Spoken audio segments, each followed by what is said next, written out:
Baudelaire disait de Manet qu'il n'était que le premier dans la décrépitude de son art. L'artiste américain Paul McCarthy serait aujourd'hui l'acteur le plus exemplaire de cette tendance.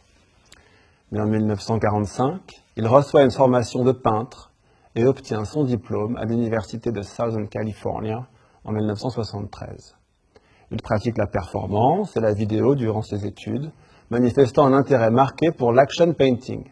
Dès 1974, avec Whipping a Wall with Paint, McCarthy fouette les parois d'un local commercial avec une toile trempée dans un pot de peinture.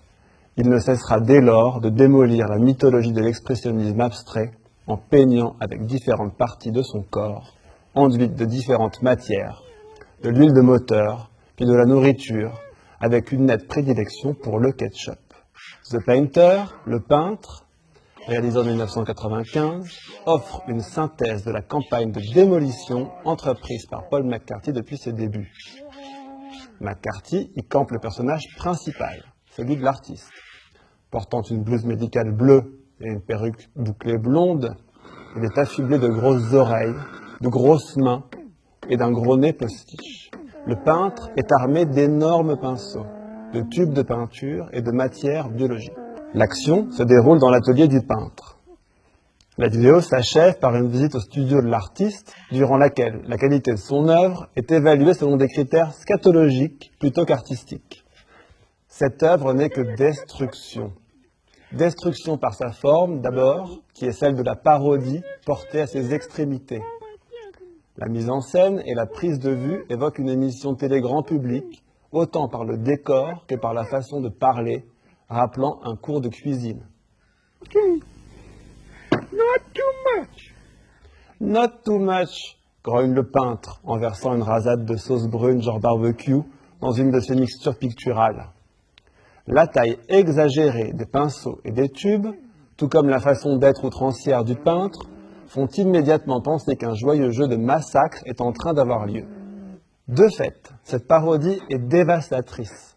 La figure mythologique du peintre est ruinée par les agissements des personnages incarnés par McCarthy. Celui-ci répète comme un mantra le nom d'un fameux peintre expressionniste abstrait américain, Willem de Kooning. On assiste donc à une caricature de la gestualité de l'expressionnisme abstrait, de son rapport supposé transcendantal à la peinture. En divers moments, le peintre engage de véritables collites picturaux avec la toile, éventre ou pénètre des tubes de couleur à taille humaine.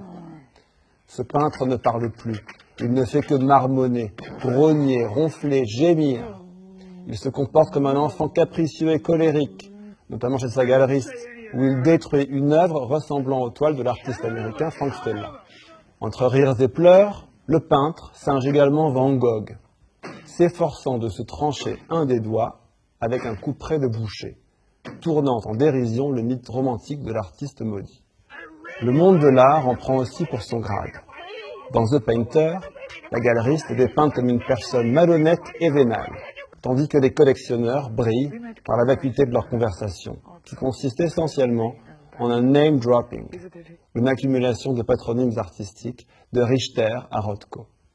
Pour comprendre toutes les implications d'une telle critique, il convient sans doute de se rappeler que les années 90 sont celles d'une forte crise du marché de l'art contemporain, qui fait suite à la spéculation effrénée des années 80. Au Caravage, à qui Poussin reprochait de détruire la peinture, McCarthy semble répondre par une destruction de l'art en tant que système idéologique et marchand. Yeah? Yeah. Very nice.